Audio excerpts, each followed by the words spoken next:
Hello everyone, welcome to Tactim.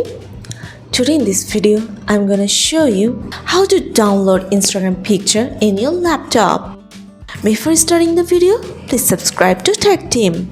So, let's go. For this, you have to open your Instagram. Now select a picture which you want to download. I'm selecting this picture.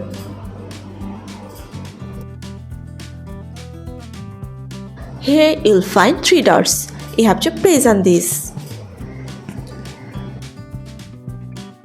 Now click on copy link.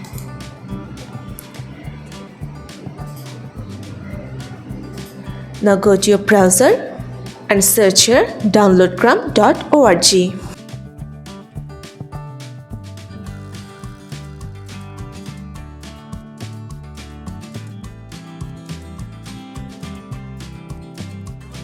Here you can see the option of download.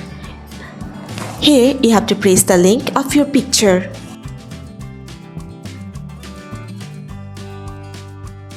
Now press on download. Now here you'll find the download option. Press on it. Now you can see here my picture has been downloaded successfully. So this is how you can download a picture from Instagram in your laptop. So guys, that's it. You can do this. I think this video is very helpful to you. If it was, then give a thumbs up and hit the subscribe button. And thanks for watching.